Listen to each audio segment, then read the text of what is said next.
morning, ladies and gentlemen, boys and girls from all around the world. Welcome to the KAM, the Kenya Association of Manufacturers headquarters right here in Nairobi. We're in the White Room for something really exciting and interesting. Before I tell you all about that, happy International Youth Day to you guys. We young people are the future. I keep telling people that. I hope they know it. Now, here's what we're about to do today. Today, the Kenya Association of Manufacturers has gathered some really amazing minds in this White Room. If you look around, these are champions of industry, might I say? Champions of industry right here. And I'll tell you exactly why everyone is here, because everyone is serving a very specific purpose. I am here, Charlie Karomi. I will be your moderator. I'll just be. I don't really know a lot. I just know how to talk a lot. So that will be my job here.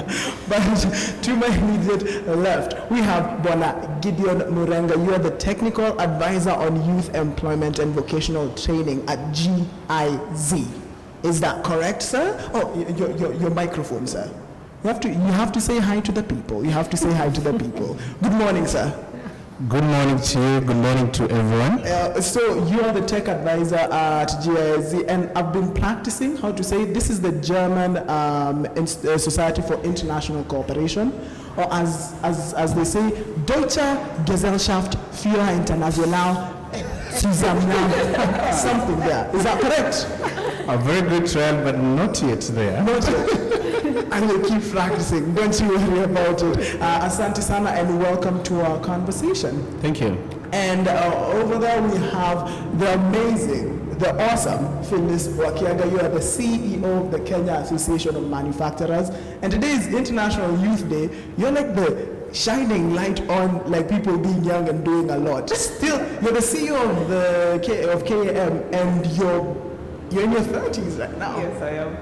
Good morning. Good morning. You're going to tell us how you are going to tell us how you do it, by the way. Okay. And over there we have the principal of the Eastlands College of Technology, Bwana Austin Omeno. Good morning, sir. Good morning to you. How are the students doing? Even are they reading from home? How are the students? Online. It's all online. It's all online. Okay. Welcome to our conversation. Thank you very much. Okay, and of course we have Madam Anne Owanjoy. She is the Cooper K Brands Limited Group HRM, the Human Resource Manager. Okay, how's everything at Cooper? We are grateful. Everything is going very well. Yes. COVID has favored us. Okay. Farmers are taking up our products. Mm-hmm. We are happy. So good morning. Okay, good morning. Welcome. We'll listen to a lot more about that. And finally, we have Madam Viridiana Wasike, the Chief Value Officer at the National Youth Council. You seem a bit shocked. Did I pronounce Viridiana? Yes? You got it right. I got it right. I'm very well with pronunciation today. You're from the National Youth Council, yes? Yes. That represents the government, yes? The youth, yes, the government. Okay, yes. So we have GK in the building. It's good yes, to know. We do. So today our conversation, it's all about young people. It's International Youth Day. By the way, remember, we're live on Facebook and on YouTube, the Kenya Association of Manufacturers. And today on International Youth Day 2020, that's our hashtag, by the way. You can either use hashtag IYD 2020, but mostly youth in industry. And today we're looking at the role of youth, of young people in the success of the manufacturing sector. So if you're sitting there at home and you're young, like we all, are we all young? We're all young in the building, yes? Yeah. So if you're sitting at home and you're like, I'm too young, I don't have a role. Manufacturing, as we will hear over here, manufacturing is very important, not just to the individual, but to the country as well. If you're patriotic, you need to be in manufacturing, I'm telling you. So we're going to talk about the role of young people in that. And now this whole initiative is from the Kenya Association of Manufacturers in collaboration with GIZ. So that is why Bona Gideon is here to tell us how GIZ are taking part in that and how you're helping us train young people for those positions. Madam Phyllis, you're of course here as the CEO of the Kenya Association of Manufacturers to tell us how you're connecting young people in that opportunity and enhancing manufacturing in Kenya. Yes, Bona Austin, you of course train these young people and they're coming from you. They are ready. When they Chomoka Eastlands, they are ready. Aren't they ready? ready. Yes, Madam Wanjohi, you'll also tell us by the time they get to an organization such as yourself, you guys are the leaders in the animal and farm equipment and the dawas that you guys use. You guys are the leaders. So you need to tell us by the time we talk at this entire program if they are ready for you guys. Sasa? For sure. For sure. About it. And of course we'll talk all about the government and their role in helping us do that, yes? Yes. Okay, before we get into anything, I need someone to, I might just throw it to you, Madam Phyllis. Maybe explain to people, someone is starting at a beginner level. Yes. What is manufacturing and why is it so important for not just the individual, but for the country? Manufacturing, what is it and its importance? Okay. Thank you very much for that question, Charlie. Manufacturing is just, let me break it down. Yes. It's the process of processing raw materials into finished products. So it's value addition. So you start with something that is raw and you make it into something finished. Give me a very So I simple can give you a example. simple example. If you take milk and you process it and you pack it in the packet and you sell it, that is value addition. If you take a motor vehicle and you take the different parts and make them and put them together and now have a car, that is manufacturing. That is more advanced, as I may say. So it's value addition and processing of raw materials into finished products. And you can do it across different sectors. Like the Kenya Association of Manufacturing, we have 14 sectors. So for example, we have the food and beverage sector. Under that, you'll have people in dairy, you'll have people in confectionaries, people making sweets, you'll have people making cakes, you'll have people making condiments like drinking chocolate spices. Then you have a motor vehicle sector, textile and apparel, so making of clothes is also part of manufacturing, leather and footwear, Yes. the metal sector. So it's very diverse. So everything around you has been made. So manufacturing is about making all those things. So why is it important? Because if we are saying that everything is made, it means that everyone buys something that's made. So if a country is able to get into manufacturing, first of all, they're able to supply their needs because you're able to make the things you need to use. Then they're able to create jobs because in the process of making, you create jobs. Then they're able to get money or revenue for the country because the difference between selling a raw product and a manufactured product, you get more money when you sell a manufactured product because it has gone through processing. So for example, they say like leather, if you sell raw leather compared to leather that you have processed into a handbag, you get 12 times more money from a processed product. So it brings revenue to the country. It leads to innovation, creativity. So it's a fantastic sector. Okay, I've actually been reading up. I remember, you know when you think that history lessons won't really do anything for you, but then I remember they had the Industrial Revolution, and apparently the GDP, the population even of the world, shot up because people started manufacturing, kujitegemea. And I think a classic example of the role of manufacturing in the country, everything, I'm pretty sure I can point out 10 things here that are made in China. Everything is, yes. Right? And we need to shift that because we're giving them power that we can have, this is made in, is this made in Kenya? Made in Kenya, yeah. This is made in Kenya. This is made in Kenya. But believe me, the white room at Kenya Association of Manufacturers is where we're breaking this. We can't be giving money to the outside. This is made in Kenya and we bought it here. We need to give ourselves the same power. Maji yenye nakunywa ni ya Kenya, si ndio? This table has been manufactured by someone in Kenya. Yeah. The thing is though, global trade is important, but we also need to be as self-sufficient as we can as a country. Hata sisi tuwauzie. Even as we export. Okay. So that's how we'll that's the importance of manufacturing to a country. We get to be a bit self-sufficient, we get to sell to the outside. We are global superpower hata sisi at one point. Okay, so today we're discussing the role of young people in this process, in manufacturing in Kenya, and I'll still go through. I will get to you when I get your next, and then we'll go around. But maybe let's start with a brief introduction about the Kenya Association of Manufacturing. Our task is to enhance that process and even to link that gap between manufacturers and government and all stakeholders involved. You've seen why we need young people in manufacturing. Yes. What have you been, because you've looked at everything, what have you seen? Young people are critical in manufacturing because first of all, they provide the essential skills and innovation required in the sector. For the manufacturing sector to thrive, you need to have skills. because they need to be people who are working, who are adding value to those products. Yes. So the young people are a big part of that. The other importance of young people is that they're very innovative. So they provide a lot of opportunity for people to think through the manufacturing process, come up with new products, and really just become creative and innovative in product design, which is also critical. They are also very important for entrepreneurship because a lot of young people have good ideas. And they are able to see the world from a very different lens. I keep saying the world for my young children, and mine is very different. There are things they see that we don't see. So they're also able to inject a lot of innovation and creativity in entrepreneurship in the manufacturing sector. So that skills, innovation is critical for any sector to grow, and ensuring that there is a very deliberate link between industry and the young people.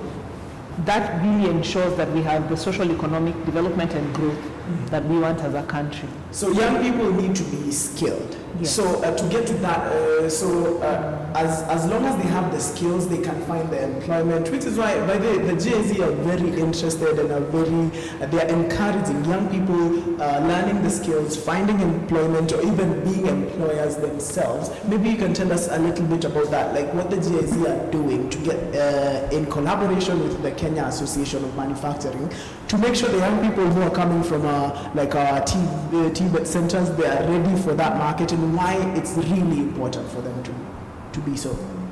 So thank you, Charlie.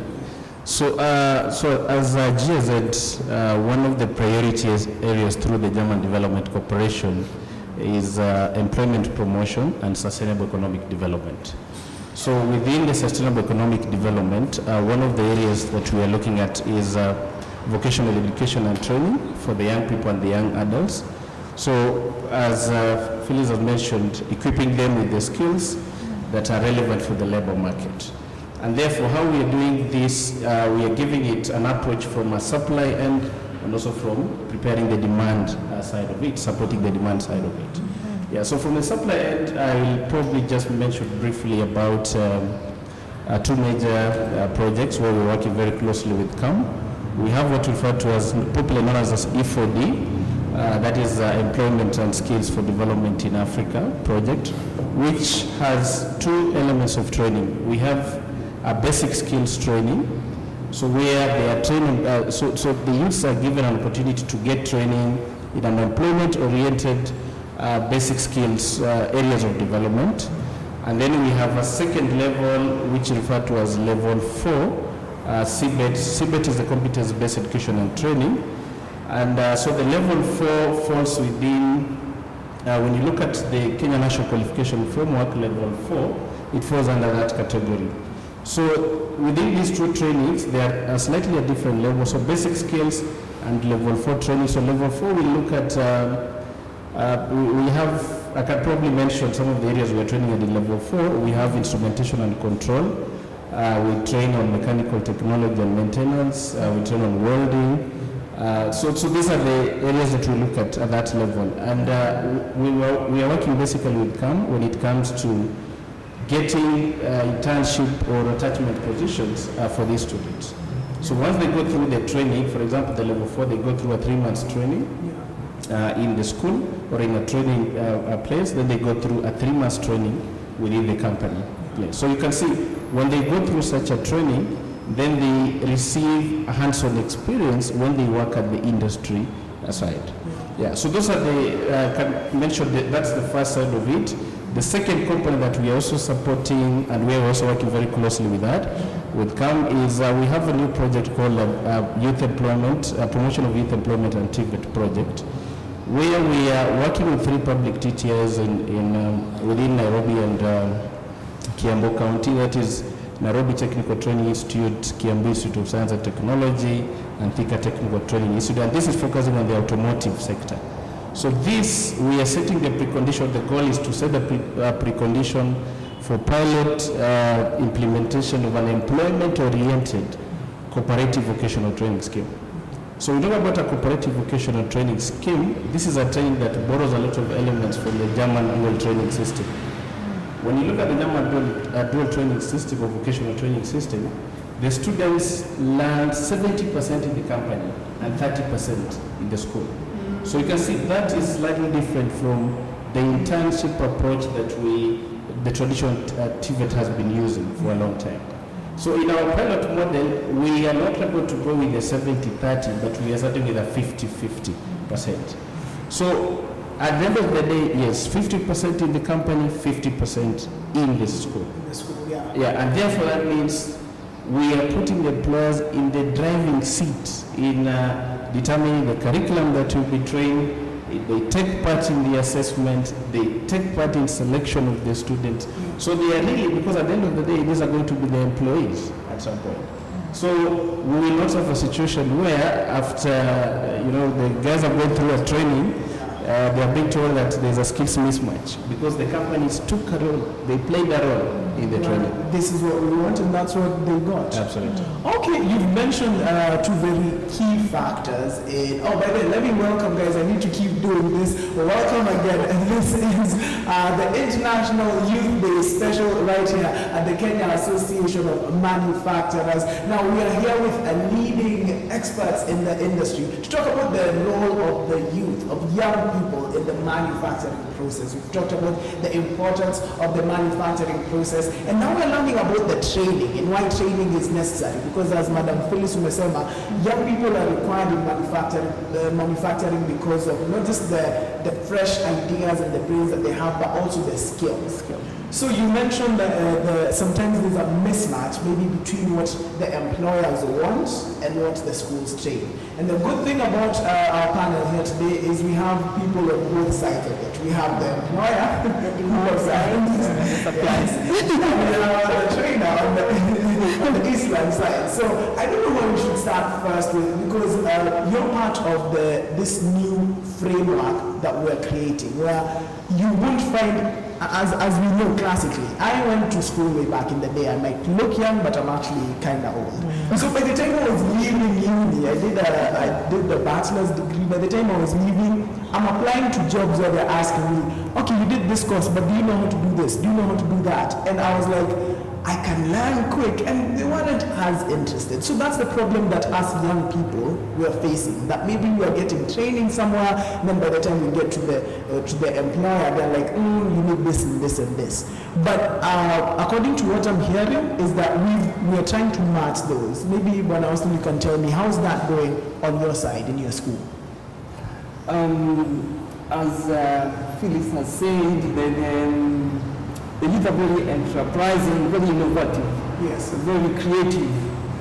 And also, as Mr. Gideon has mentioned, he mentioned the word DTS, goal training. And I must say that Eastland College embraced this from the word go home when we were starting the college.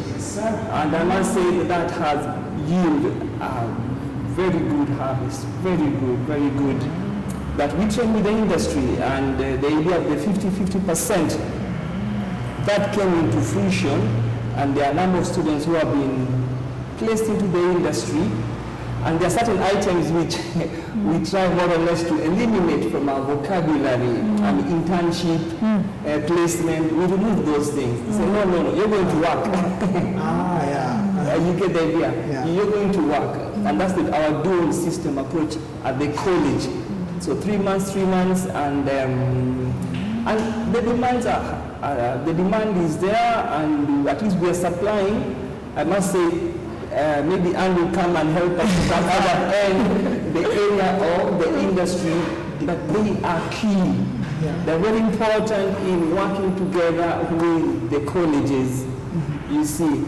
Maybe tell me like a specific. Give me one of your key courses at the Eastlands College of Technology, so we can get a practical. Automotive technology. So automotive technology. So if Charlie signs up for that course, yes, you partner with. We partner with several industries. We have Auto Express. We have Simba Code. Let's take Simba Code. So you have you have your organization, the Eastlands College of Technology.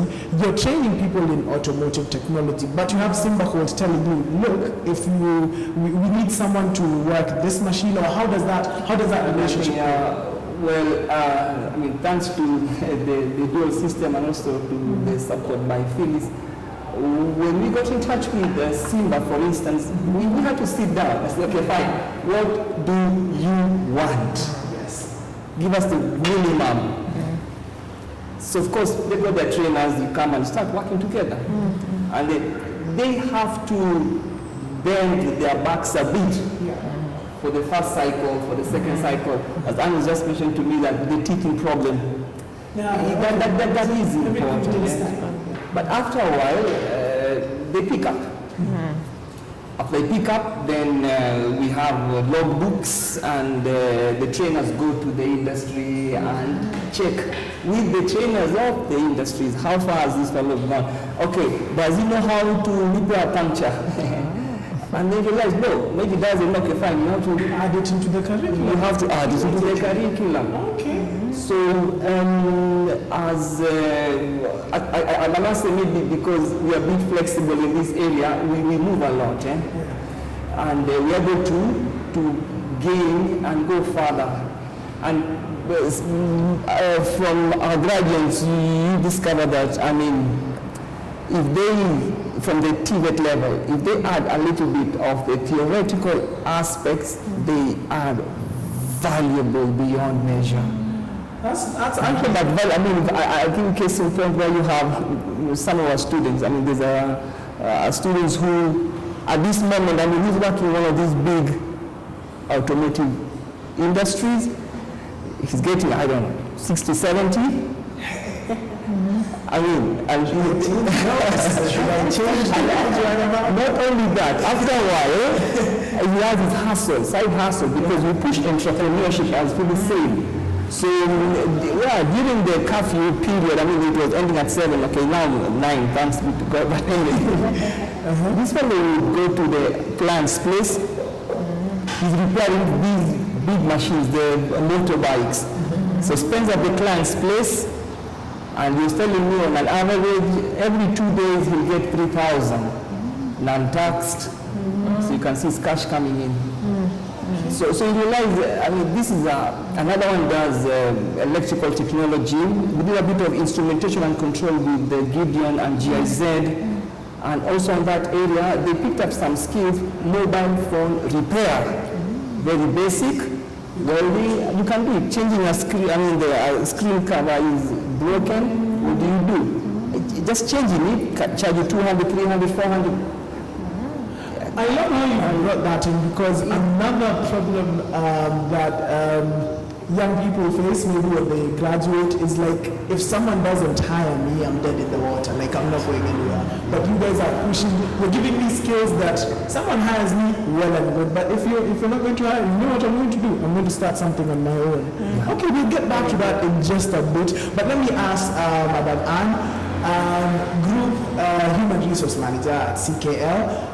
Let me ask you, like, when are you seeing the benefit as an employer? Are you seeing the benefit of having the needs of the company matched with what people are being trained on in school? Are you seeing the benefit of that? Let me start with a bold yes. A bold yes. Yes. Because this country, manufacturing is going to be our bedrock. We are 48 million. 60% of those are the youth. Yes. Yeah? Yes. Below 25. Yes, yes, exactly. Other than the youth at heart, like us. Other than the youth at heart. Yes. So yes and yes. We are seeing the importance of the youth, and we have been participating in this program with KAM, with GIZ. I think we jumped on board in 2017, and we started with internships. GIZ was doing the funding bit of it. KAM was doing the work preparedness. And by the time the interns are coming to us, they have come from their colleges, they have been prepared for work. Somebody is giving them a small stipend, but that is not just it. It is the access to the workplace. Yeah? Because many youth have trouble getting a foot in the door. Yeah? What you do after you get through the door is a different thing. Yeah? But what this arrangement is doing is giving the youth an opportunity to come through the door. Showing them the way, like you talk within the Yes. Because as much as we are going to go into entrepreneurship, we are going into side hustles, we are going to do all these things, we need a base. And that is what the manufacturing sector, Cooper K brands, we are providing. So far we have had 67 interns, and out of those, 20 have become our employees. We started a new plant in 2018, and over time we've been able to convert. But who converts? Yeah? Who converts into an employee? Not everybody converts. Some people want to go into entrepreneur, they want to build some skills here and there, know the workplace, but go out and be employers, which is excellent. Power to them. Power to them. For those who stay, they learn some skills that are transferable. The beauty about TVET, the skills are very transferable. You work in Coopers, you can work in Bitco, you can work in any other company, because what you have learned is not just concepts. Yeah? It is something that you can be able to transfer, be able to adapt to new machines. And it is not all smooth. Okay, I actually like what you've mentioned because as a manufacturing company, as a company in business, maybe you want to start a totally new, because we're all about innovation in manufacturing. In case you want to start a completely new line of the company that's not even being done anywhere in Kenya. Let's say Cooper Kenya decides to start building spaceships. Right. You know? Now, if you want people who can build spaceships, they're not here. So if in case what this program allows is for you to go to maybe the Eastlands College of Technology and go like, yo, we want people who know how to do this. And by the time in like 2 years when they're ready, the people, your personnel will be ready for you and they'll come right in. That's what, it's like kind of tailor-making what you need and what they need to succeed. You succeed at your business and they succeed at finding employment and making money. Isn't that's what it does, basically? At the end of the day, yes. It's all about driving the industry and making more money. Guys, if you are just joining us, welcome yet again. We are the White Room at the Kenya Association of Manufacturers with industry dads over here to this is my left hand. Sometimes I have to confirm. I like this when I use the tech advisor, youth employment and vocational training for GIZ, Karibu Sana. Madam Phyllis Wakiaga, she is the CEO of the Kenya Association of Manufacturing, and you guys are just 30-something years old, so challenge, I'm accepting your challenge right now. I'm accepting my challenge. And of course, we have the principal of the Eastlands College of Technology, Brother Austin Omeno, Karibu Sana, Madam Anne Wanjohi, the Group Human Resource Manager at Cooper K Brands, and of course, we have Madam Viridiana Wasike, the Chief Value Officer at the National. Yes? The title, Head of Partnerships and Resource Mobilization. That's why you smiled. You are accepting a new title. Sometimes I'm like, that's why I need some retraining at a team agency. My info is a bit humor. I'm behind. But anyway, welcome to the live discussion. Madam Viridiana, you are representing the government here. Yes. So very brave. Do you want to say a quick fellow Kenyans or should you just say No. Youth. We go with the youth. Yes. So we've heard about the amazing work that's going on here. We've talked about the necessity of manufacturing and the necessity of youth to join in the process. As the government, you guys are seeing all of this as the National Youth Council, you're seeing everything that's going on. What do you think about it all? Or what is your stand in all of this? What is your contribution as the government? Because at the end of the day, we always look to our leaders, to our government to help and maybe enhance the process. What's going on in the country?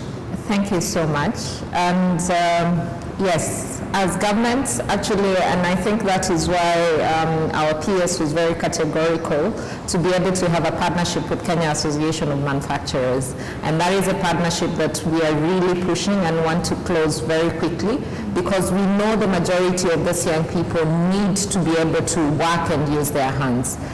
This generation, our generation, mostly is on devices, and is not necessarily a lot on the other side, on the production side.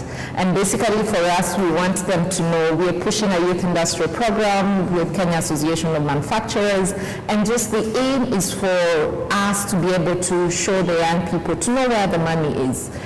You need to understand, the young people need to understand Jua Kali, as the pictures are showing there in the background, that is the hard work, but it's where the money is. Jua Pesa, transition from Jua Kali to Jua Pesa, know exactly where the money is, because the money is in manufacturing, the money is in production. So as government, we are really looking into ensuring that our young people really embrace the manufacturing space. During the season of coronavirus, during this period, corona pandemic, we saw a lot of need of soap. And really, this is something that young people can quickly be able to engage in, manufacture, and be able now to push for that. You find it's the leading manufacturers who are doing that, but then they can also now assimilate this the youth into now starting producing some of these small things. And I like the fact that he actually mentioned about transitioning from intern or placement to really knowing that you're doing the work.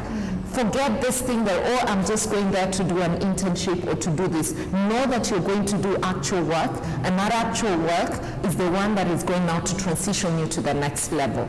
So for us, we are very keen, and even as Phyllis is sitting there, she knows the PS is extremely keen and wants to close actually the partnership or the relationship that we are building with Kenya Association of Manufacturers, so that our young people can transition and now be able to understand where the money is. In addition to that, we are launching the Kenya Youth Development Policy, and for us from government aspect, really we want young people to internalize the document, the policy itself, and because when you have relationship with governments, young people, you must understand policies. Because with government, you're going to transact with the policy. There's no other way you're going to transact with the government. It's with the policy. And for us, that is also a very critical document that we want our young people to be able to understand. You go to the policy and say, you said you'd create opportunity. It's right here in the policy, and this is why you need to act on it. So the biggest transaction young person can have with the government is through the policy document. And for us, especially as we launch the Kenya Youth Development Policy, we want the young people to pick those areas that are within, that are touching the different sectors of the young people, and pick that area, go with it to a government office, come to National Youth Council, go to the state and say, it states here. That is how you can transact with government. So it's not missed here, it's now. You guys said it here. So let's talk about this. Let's talk about this. Okay. Putting the phone in the youth's hands. I love that. So I remember before we get to, because we are getting questions, remember we are live on Facebook and on YouTube.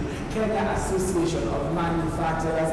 In case you're like me, you're a young person who listening to all of this, and you have any questions to any of our experts, definitely comment down there below. Then we'll get to you in just a bit. Before I get to that, I don't know who's going to answer the question about, because we talked about how training specifically for the workplace. Maybe now when you want to train, let's think about entrepreneurship.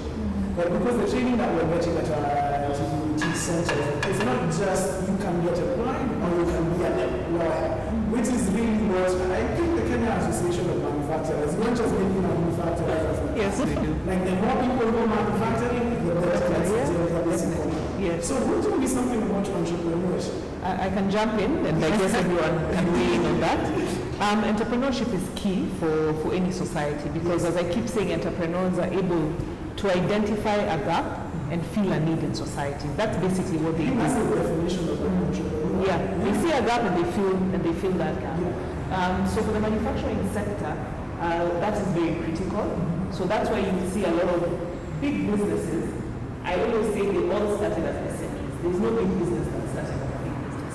All of them started as an idea, were an SME, and they grew over time to become big businesses. So at KAM, what we are doing, we have something called an SME hub. So we are now able to incubate small businesses and give them the skills, the knowledge, the market linkages, the subcontracting opportunities they require to grow. So our SME hub has 3 levels. We look at incubating, then we look at scaling up, and really just internationalizing those companies to even be able to export after that. So that's a program where, even as we have the TVET program where we're encouraging people to get employed, which is great, we are also encouraging people to be entrepreneurs. And as entrepreneurs, they can join our SME hub, and we can handhold them, take them through something we call a business growth program, where we teach them how to write their business plans, develop their products, get into the market, and different skills that they need to survive in the manufacturing sector. So entrepreneurship is critical, and we are actually being very deliberate about it and handholding the small businesses and the young people. Because I know there are a lot of people watching right now who know because maybe they've started something, maybe they're employed, but they have that side hustle that we talked about, and they're like, maybe I want to make this into my main hustle or start a company. The SME hub, give specifics, how do they come to the managers? They come either to KAM, our head office, or they get in touch with us. We have a website, www.kam.co.ke, or they can go to any of the social media platforms and reach out to us. Yes. We are on Twitter, Instagram, LinkedIn, all of them. So if they go in and reach out to us, we can give them more information. But they just need to come on board, join as members, and as members of the SME Hub, they are then able to benefit from the different interactions. Basic things like we bring the government bodies like KAM and work with them on understanding how do you get your product approved by the standards body. Yes. We bring in KIPI, for example, and say how do you register your intellectual property. So we handle you and really work with you to grow your businesses. We also give you exposure to bigger businesses like Cooper's, Abrams, and the bigger companies within the association. You're able to have visits to them, see what they are doing, interact with the owners of those business, the managers there. So it gives you a very big opportunity and also create market linkages. Because the product you're producing might be a product required by someone else. So you create that opportunity. Subcontracting opportunity. Just in touch. Just adding on to that, at least in the TVET sector also we have one of the subject stories is entrepreneurship. And at least in the college we have almost formalized it. We call it the Informal Sector Business Institute, ISBI. And also we thought to help the Duakali and many of these fellows who are also just finished high school, now what next? Zero skills. I think that's a good idea. I mean, linking up all these fellows with such SMEs. Our informal sector is very low. I mean, the turnover is very low. And normally when we ask the youth, typical can ask, I mean, if I give you 100 shillings here, can you get a shilling on top? Yeah. That already sparks ideas. 100 shillings. I don't know, go buy the bananas here, they sell, or go buy a welding rod, or go buy. I mean, it's a very key area. Actually, you mentioned that it's one of the ways which you can help the government actually employability, where the youth are able to employ themselves, employ others, and bring up the whole, help bring up the economy. Because all these Agenda 4 issues, I mean, it's key. It's key. Yeah.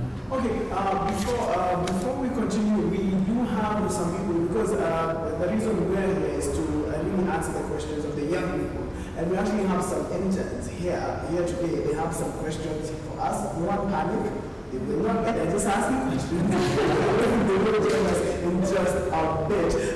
Maybe I want to ask Madam Anne, or let's start with Bwana Gideon.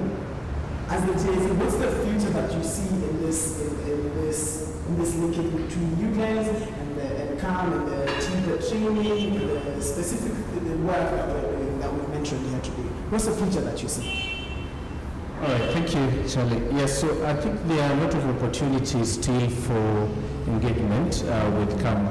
particularly when you're looking at skills development being driven from the employer's side, from the company side. So there are a lot of things that even the company, because a few companies are probably doing that, an apprenticeship kind of programs that they run, but then this needs to expand a little bit more into many other companies. And therefore, of course, the association comes in very handy because there are a lot of processes that go through. For example, you need to have companies that have probably a training program or a training plan within that they can use to mentor, new youths training in a specific area. So you see, the association can work in trying to develop the capacity of those companies so that they can start setting up, training places, start having things like in-company trainers who have the necessary pedagogical and didactical knowledge. Because most of the company expertise, we find that they have the technical expertise, but probably the skills to transfer the knowledge might be a little bit limited. So the association has a lot of opportunities, of course, for us to continue working on that. And of course, we know in the country, manufacturing is a priority in terms of the Big Four. And there is, of course, a goal of establishing about 1.2 million jobs in the manufacturing sector. So that means there's still a competent workforce that needs to be developed, a resilient, progressive, looking at, feeding into this opportunity. And of course, we also know that the manufacturing sector itself is also very dynamic in itself. Technology is changing every day. So we also have to working together so that we create a constant flow of qualified people, that are able to adapt to these changes. Yeah. So there's still a lot of engagements, a lot of areas for us to be able to work together, to be able to link these students to the employment space. And maybe just as I finish on that point is, I think one thing that also needs to go out very clearly to our youths, I think there's a general assumption, not just to the youth alone, but to the general public a little bit about the perception towards vocational training. Yes. That is a very big challenge that we are facing in the country right now, and TVET is being used as an alternative, as the last option for training. So I think it's important that people need to be informed properly, that TVET is not for failures. Yeah, that has to come out very clearly. And it's just an alternative pathway that you can use to still get to a level that you want to get into. Yeah. So I think when you look at even the discussions happening here right now, it's developing skills at that vocational training level. That is where you gain the high quality skills that can lead you to entrepreneurship, self-employment. You acquire skills that they will remain with you forever. You will not always have the time that you have to knock on company's door to ask for a job. If that opportunity does not exist, then you can start your own. Create one. Yeah, create one of them. Thank you. I think, asante sana, Madam Anne, just before we go to our interns for them to tell us their comments, maybe a word from you as one of the biggest employers in Kenya, Cooper K brands, for what Gideon said, that some people go like, maybe in the TVET, that would you maybe encourage them to tell them, especially like a company like yours, if someone comes from TVET and they can do exactly what you need them to do, are their chances better? What's the importance of that training to an employer such as Cooper K? Thank you, Charlie. That is a good question. Yeah. I call it the identity crisis, where we are looking down upon the TVET skills. But if you think about it, I will speak from industry. The theory of fixing a boat and the actual fixing of a boat are very different. We have a lot of people churning out, or colleges that are churning out people with the concept. You can either fix the bulb or not. Industry has problems that need to be solved. The consumers or the farmers, like for example, the farmers that we serve, have problems that need to be solved. I cannot tell them the theory of changing a bulb. We need to change the actual bulb. And therefore, the practical skill set that the TVET giving to the students are very necessary in the industry. You don't need to have a master's degree to operate a plant. Yeah? And you can be the best there is in plant operation. You can be the best there is in instrumentation. So as parents, and I'm a parent of two teens, who are hoping somebody will give a chance in the manufacturing industry, Yes. it is for us to encourage our children to take up skills that are handled, that are transferable, such that even if I live in Kilifi, I live in Kwale, I live in Nyeri, wherever I am, if I can change a bulb, if I can operate a PLC, then I can. And this is where innovation is going to come from, because things are changing and rapidly. Yeah? And if you're a hands-on person, then you're not afraid of hard work. You're dedicated, you're committed. You will learn and be able to change with the times. Maybe I can give a practical example. In 2018, when we were starting off an implant, it is not something that we had done in this country before. We were depending on other companies to contract manufacture for us. We had interns who had also not seen that equipment before, but they had the theory. And because they have hands-on experience handling other equipment, training them on the new equipment that is coming, for Tatu, the team we have is very young, headed by a 30-something-year-old. Yeah? Equipment worth billions of shillings. And the youth are able to produce competently. So let us trust ourselves. Let us build confidence, because innovation is where the youth come in. They can see a gadget, look at it, challenge it. By the time I figure out Facebook, Twitter, and everything else, you have figured it out, yeah?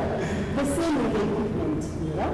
So the youth are also challenging the older people in the workforce, yeah? And bringing that motivation for them to also want to learn.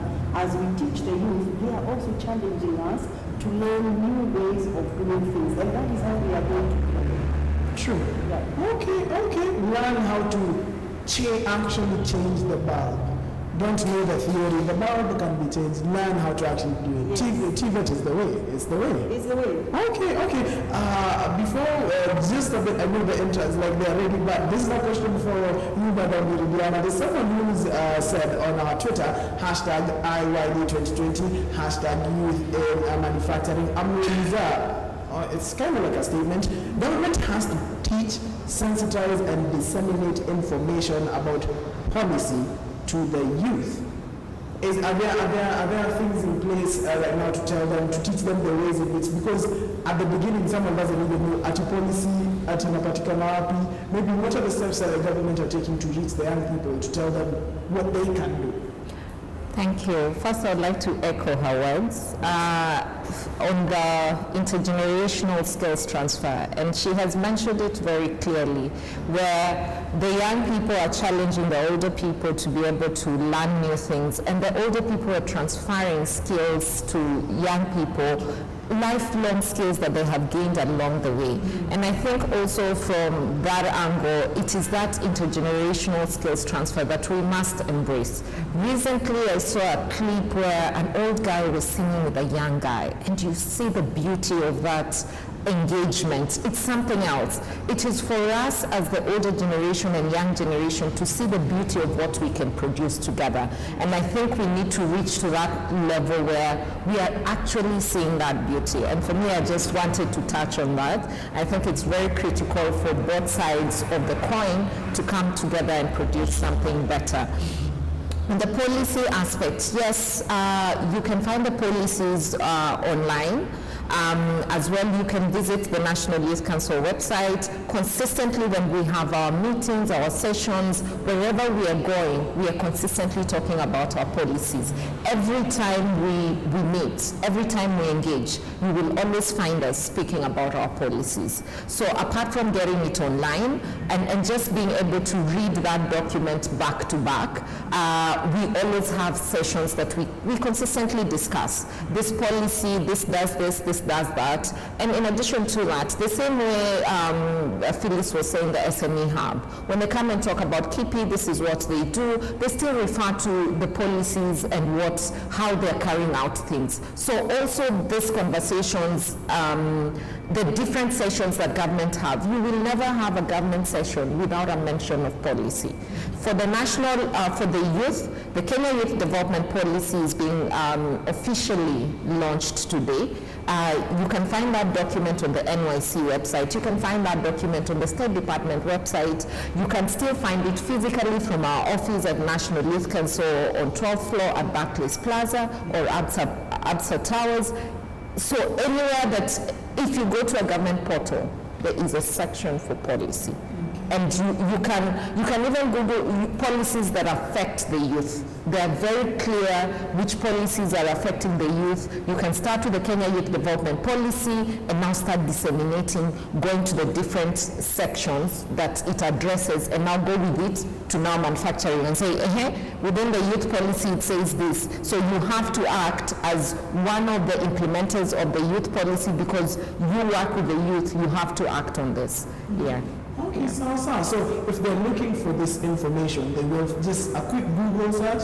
Yes, Kenya Youth Development Policy, you get it. Okay, Yes. Now, I know we can say a lot about what we're doing as our different organizations, but we need to hear from, do people still use the term the horse's mouth, or is it considered non-politically correct? We need to hear from some people who actually benefited from the amazing work that is going on here, and I'm told that they're in the room, they're in the white room. We have interns who've actually benefited. Who do we have in the room? My name is Peter Mungai. Hi, Peter. Very fine. Okay, tell us, so we have Peter over there, and who else do we have? My name is Pavin Afula. Hi, Pavin. Karibu sana. So I think we'll go ladies first. Peter, allow me? Okay, ladies first. Pavin, tell us about your story. Tell me about yourself. Okay, as I said earlier, my name is Pavin Afula. Yes. Okay, I'm very proud of KAM. I'm a product of KAM. They are the ones who gave me the internship. They are the ones who gave me the place where I am today. What do you do? Tell us specific. What do you do? Okay, I'm electrical engineering. Currently, I'm working as maintenance technician in an industry of food, that is food and beverage. Okay. Yeah. Okay. And how did that process go? How did your training go, and how did KAM come in to help you in your placement and in your training? Okay. Let me say, after my college, yes, I took like 4 years. I did hustle. I had no idea about KAM. Okay, and then I hustled. Let me say, this insurance thing, I sold it, sorry. Okay, and then a friend of mine told me about KAM. Do you know about KAM? No. The friend told me about it. Told me about to have a seminar, a training that is going on, you just apply. Yes. Now, okay, I did my best, I applied, they called me for interview, we did training. After there, that's where I got internship. Okay, yes. Okay, so you can imagine being engineering, then you are out there for 3 years without a job, you are just there. Yeah. It was a bit, okay, it was a hell for me, I say that, yeah. Congratulations, Pavin. Congratulations, and I'm sure the work that you're doing is amazing, is it not? It is. It's amazing. I can say I'm proud of KAM. Okay. Yes. Okay, so asante sana. Thank you so much. Bwana Peter is also in the building. Bwana Peter, what do you do? I'm a process technician and a saponification process at Kappa Oil Refineries. Okay. Tell us about your story. How did you get there? Okay. After graduating in 2015, there was no that link from school to the job market. Yeah. So, you're just grounded. You have the papers, you work hard, you pass, then you're just confused. Yeah.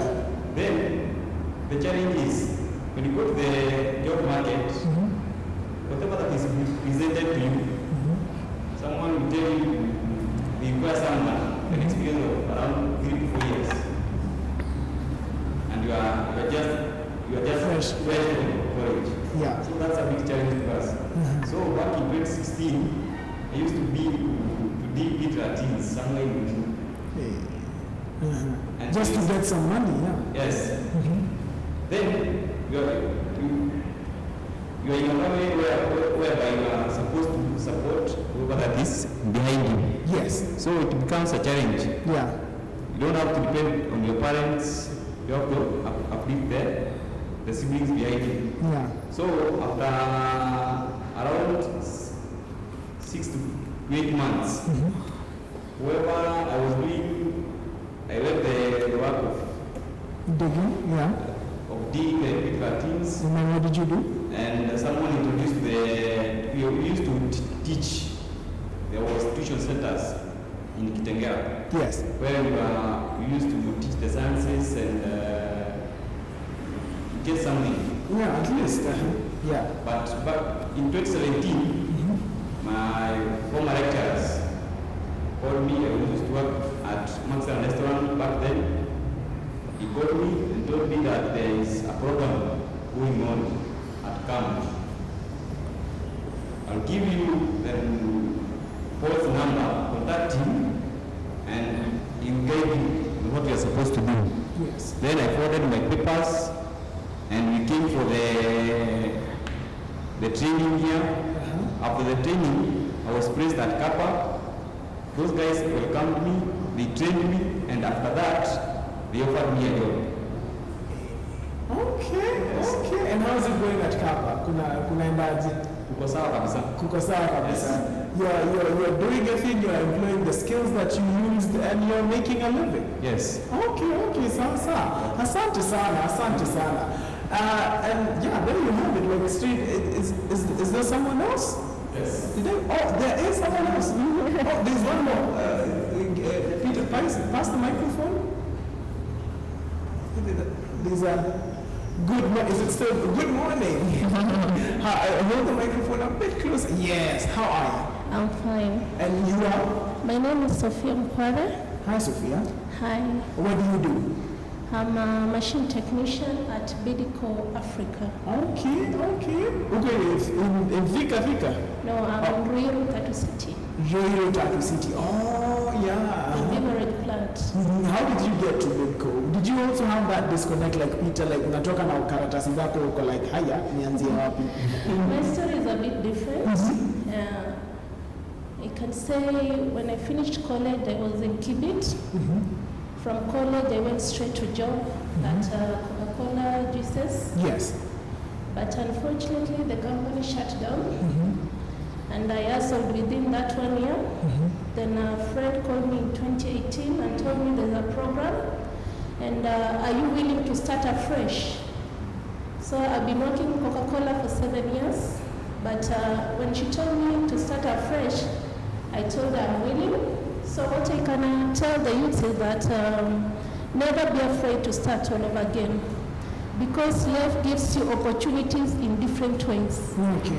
So when I came to KAM, they gave me the opportunity, and I was referred to Orbit Chemicals. That is where I did my internship for 3 months. Yeah. And then they gave me an offer, but before the offer could materialize, I got a call from Vidicon, and they told me they are offering a new opportunity to me. And I embraced it. You were poached. Two options. Okay, that's an amazing story. It's an amazing story. How's it going at Bidco? I'm doing so well. You're doing so well. There I'm a machine technician. Okay. But during my stay there, I can say it has been an amazing journey. Okay. Transforming from machine to another department. So I've been learning in the process. So I can probably say that I've gained more skills, and I've done a variety of, I've seen automation, technology. So I transitioned from the can say, the old technology to the new technology. Okay. Yeah, so I've been in the old market, job market, and now in the new job market. Okay. Because for now we are embracing technology very much in medical. Okay, asante sana and congratulations by the way. Someone else comes to port you, make sure they offer you koko juu. Offer you koko. See, when you are an intern, you look at the bigger benefits. Okay, yeah, true. Yeah. Because personally, I went into internship after gaining experience. Okay. So I was starting all over again. Okay, but you're doing well and we're really grateful for you sharing your story. Asante sana. Make sure you sanitize that microphone, okay? Before you pass it, we'll come back to you, Peter, in just a... Okay, yeah, we'll come back to you in just a bit. But before that, I have a question here. This one can either go to Madam Phyllis or you, Bwana Gideon. I am in IT. Are there internship opportunities for people like me? It's a practical question. As we say, Industry 4.0 is the big thing. And there's a lot of automation happening in the manufacturing sector. Maybe for someone who's just tuning in, Industry 4.0, what is it? Basically, what is happening in terms of technology and automation industry. So you're seeing a lot of technology, Internet of Things being employed, 3D printing. So people who have skills in technology are also very relevant to manufacturing sector. What I would advise is that they get in touch with KAM and we can look at their skill set and how we can support them through this program. If it's not specifically this program, we're aware of other programs that exist, also with the partnership we're doing with the State Department for you, and we'll be able to point them in the right direction. Okay, so they should get in touch with you by your contacts and your social media contacts. Okay, Kenya Association of Manufacturers everywhere. And we're about to wrap up. I will ask you guys about your final words in just a bit. But before that, there's someone on Twitter who is asking, what are the opportunities for women in industry skills? Can I take that? Yes, please. It would be weird video when I do it. It would be strange. I can just give you an update. As KAM, we run a program called Women in Manufacturing. Yes. So it's a program we are running to mainstream women into the manufacturing sector. We are looking at it at 3 levels. The shop floor level, so the women who work in industry, and that one is also linked to those at school who are training in skills relevant to the manufacturing sector. And then we have the leaders in industry, so that they drive policies that support women in industry, and then we have entrepreneurs. So we have a full program that supports women in manufacturing. Okay. Yeah, so anyone who wants to know more about that, also get in touch with us and we can work with you. Okay. So, I think we'll start, it's time for a final word. I feel like we've lingered all the places we wanted to touch on today. True, yes. So I believe it's time for final words of the day. We'll start with Madam Viridiana. What are your words representing the government of Kenya? Representing the organization, the National Youth Council. What's your final word on today, on International Youth Day, about the necessity of young people in manufacturing? My final words for today, especially today as International Youth Day, where our theme is Youth Engagement for Global Action. I think young people should be found doing something. If it's, you should not be waiting. Let your hands do something. The same way he was digging. Someone actually saw the value that this person is actually applying themselves. Someone cannot come and give you an opportunity when you're just sitting and sleeping, or you need to engage yourself. You might not have that big position that you're looking for, but when you're engaging and you're digging excellently, when you're cleaning those dishes at home, when you go for an interview, she'll probably ask, what have you been doing? And you say, I made sure I carpeted the floor, I made sure the sink is clean, I made sure this and this. And those are kind of experiences that you can actually give and say, I ran the house in this manner, but I know I'm capable to do much more given this opportunity. So youth engage yourself even in that manual work so that you can be able to get so that you can be able to get to the next level. And just following our theme, youth engagement for global action, the same, youth engagement for local action. Okay. Constantly stay in motion, I believe, because if someone is looking at your CV and then there's a giant gap and you can't even explain, but if someone asks you, what were you doing here? Nilikuwa nimengoja tu bili, but people say that a lot. Kuna bili nimengoja ivane, so mimi natio tu. So they constantly need to do something, whatever it is they can do. Constantly engage. Okay, sir. Madam Anne? My final thoughts is to both the youth and the manufacturers, and I'll start with the youth. You are the future, and the future is here. If 60% of this country is the youth, then this country belongs to you. We must continue farming, we must continue manufacturing. Let us not export jobs. Those jobs need to remain here by us accepting that TVET and technical skills is the way to go to be able to solve the problems that we have in our society. Your job will not pay my bills. So that identity conversation of your media, I am in manufacturing, let's just catch that. Be proud of what it is you can do. There is no second grade job. Your job is your job. Be proud of it. Do it well. Start somewhere. The youth also have a lot of information at their hands. I look at my two girls right now. The amount of information that is accessible to them and what I had when I was learning is totally different. Use a bit of that time on your gadgets to learn. Yeah? If you want to be an expert, you come from a craft, you become a tradesman, you become a master, you have to invest literally the 10,000 hours. Yeah? So instead of, in my generation, we did Facebook. Yeah? Finally, my age comes out. Yeah? But there are so many other apps that the youth are engaging with, Snapchat, Twitter. I cannot name enough of them, Instagram.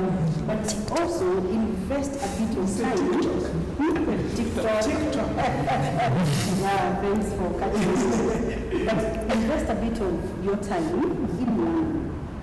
If you want to be good at your craft, take a bit of time, learn. Yeah? We need you. You challenge us in a nice way, and we need you to grow together. To the manufacturers, this program has really enriched our ecosystem. There is a job site where the interns, once you're not able to absorb every one of the interns that goes through your system, but there is a job site here at KAM. The ones we have been able to recruit as our employees are not necessarily the ones that were our interns. Let us agree to contribute to the body of knowledge and skills so that we have many more people that are technically qualified to drive manufacturing forward. It's not about the stipend and to the youth. It's not always about the money. Yeah? First, be good at what it is you do. Money will definitely come. Then it is not either employment or entrepreneurship. You don't have to pick between the two. It's and.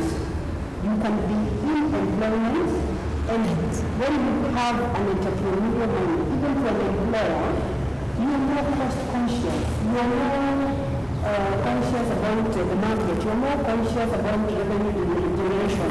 You're not just looking at, you're not just a cost center. Yeah? So it is not either or, because when you start in employment, you gain the skills that you need as you build your capital to do whatever it is you need to do. When you can come together, be able to network, meet other people, then the 10 of you, when you each have 100,000 that you saved up, then you can be able to start small. Okay. Yeah? Okay. So there is a lot of opportunity, and the youth, we need to. Okay. Asante sana, Bwana Austin. I'm being told there's like 2 or 3 questions from the interns that we'll get to those in just a bit, but Bwana Austin. Just to summarize, 4 key ideas to the panel here and also to the viewers. One is a radical mind shift. that TVET is not for failures, TVET is not for the low-income earners, TVET is not as by the way you fail in life, so TVET is not for the D students only. We have C's and B's and A students. So it's the first thing we have to. The government has to support us, with policy, generation, and make them work available to the industry. Again, TVET is not for failures. TVET is not for the low-income fellows. TVET is for IoT, Industry 4.0. This is going to be the base for the generation of that new industrial revolution 4.0. And then to the parents, again, TVET is not for failure. So you know your daughter, your son, that okay, you will pass a degree, and no. So I am really requesting parents. It's going to change the country. It's going to change the country. And then to the youth, of course, creativity, innovativeness. We just have to change the world. How do you change the world? Start by yourself. Start with your hands. Start where you are. Very nice of the son of the master. Madam Phyllis will get, can we get to last? Let's give an opportunity to Brother Gideon, closing words, representing Deutsch. We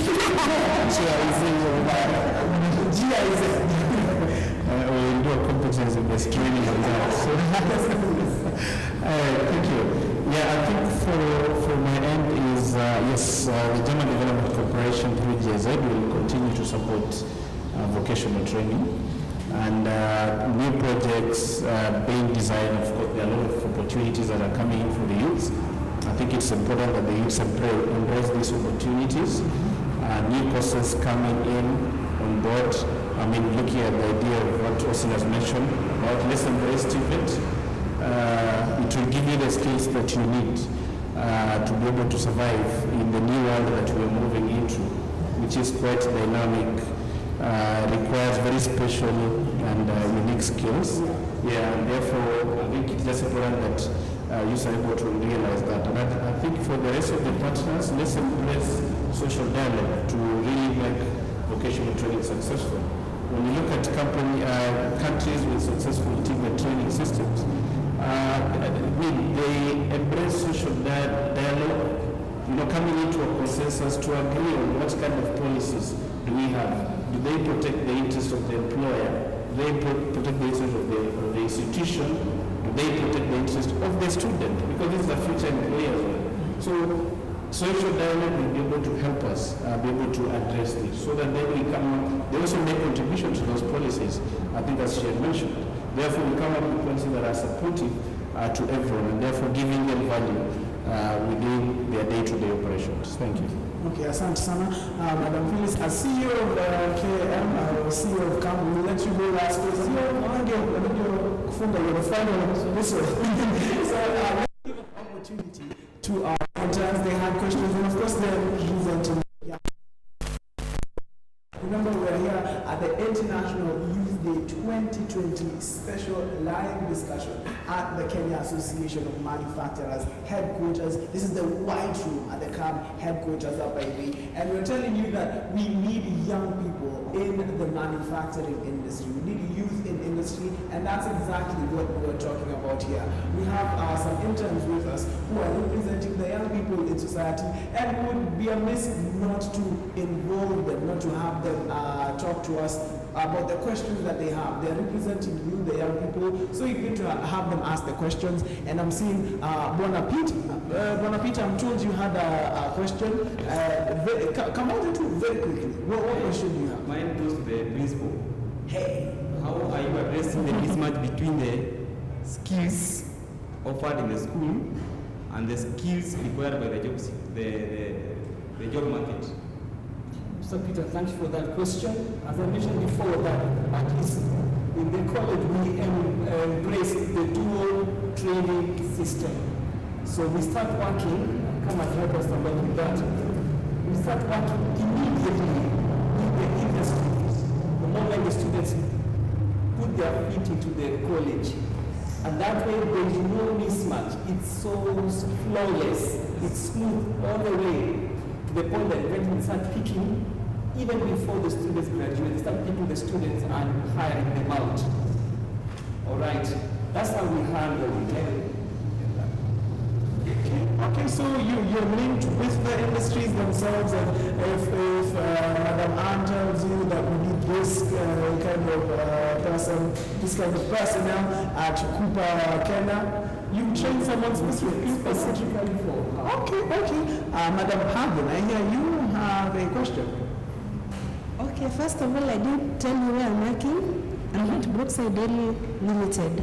Okay, my question is, you find that when you are on that internship of 3 months, you find that by the time now you are gaining that skills, because now you are in that industry, you are dealing with different machines. Now you want to learn more about those machines. Okay, is there any way you can add the 3 months to 6 months? At least so that you will be fully gain the experience. Okay.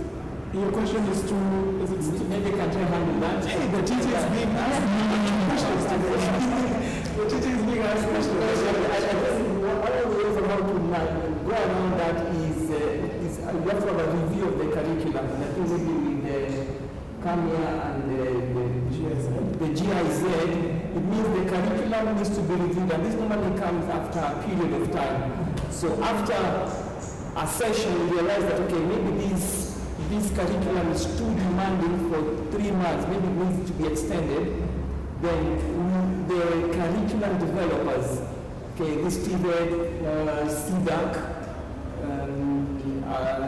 this is under TVED, they review the curriculum and that gives immediate feedback. But you have to also get it from a broad number of people to realize that fine, there is a need for a review of the curriculum. Okay. What we have to keep in mind is that all of our processes, everything we're doing here is fluid. It allows itself to change. So if you see a need, you will change and you adapt. Okay, also to that is we have the new change, the new shift in the curriculum. Now we're going the competency based, which is more narrow towards the individual. All right. And the assessment and the verifiers, they narrow towards the individual. And that also makes the whole system, as we say, fluid and adapted towards the needs of the individual student. Okay. Last question. Yes. I'm Sophia. Okay, my question goes to Ms. Ann. And how are you coping up with the generation gap? With that I mean, you find that when you go for internship, you find people who have been there for quite a long time and they're the experts. But when it comes to the explanations technically, it becomes a barrier to the interns. So we are moving fast into the era of smart machines. So how are we going to minimize that gap between the generations that are already there? We find in a company, you can find like 4 generations. So how are we going to manage that gap? Thank you, Sophia. That is a very good question. We are not going to minimize the gap. We are going to learn and adapt to work together because health is getting better. There is no way I'm retiring at the age of 45. So I'm going to be around for another 20 years. Yes. Because I'm healthy, I'm strong, I'm exercising, I'm eating well. Everything is good. Yes. So these generations, and they are going to get 5, 6 in the workplace. Yeah. It is to learn how to work together. As industry, it is to learn how to prepare our mentors, to communicate with the young. And also the young to learn the softer skills. Yes, you will have your technical skills. You will know how to operate a PLC, how to do automation. But you also need the softer skills, the right attitude. Because for somebody to be willing to be at your level, they are the master at their craft. For them to come to your level and teach you, first you need a good attitude. There is no way you're going to be rude to me or demean me as your trainer and you learn from me. Yeah? Because a good attitude from the mentor and the mentee serves both. The mentor learns something new. Yeah? So you update your skills as a mentor. You learn the lingo from the youth. Yeah? I've just learned TikTok. Yes. Yeah? And also, you get to learn something because you'll be able to challenge your mentor, but in a respectful manner, where you say, in school, we have learned this machine does 1, 2, 3. I know the machine you're using does 1, 2, 3. How can we bridge that gap and produce the product faster, better, bigger, more? So those generations are not going anywhere. We are all going to learn to be in the workplace together, be resilient enough, learn, be adaptable to change. Change is the only constant thing that we can guarantee. And even in the industry, new machines will come. It's not which machine you train on. I remember she asked a question about that. It is not the how long you spend on one machine, but it is the transferability of the skills you learn to the different machines. Because different machines will come and you need to adapt. Like right now, if you do a course, nobody teaches you how to do printing, yeah?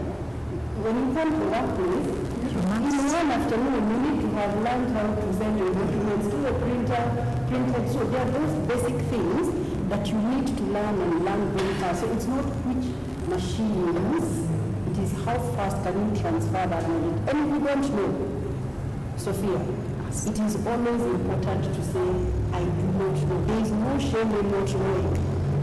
Yeah? It is to ask. Because you're not going to learn. I remember Peter said, how do we bridge the gap in what the colleges are teaching and what we take home on our papers? There is no college that is going to be an exact fit.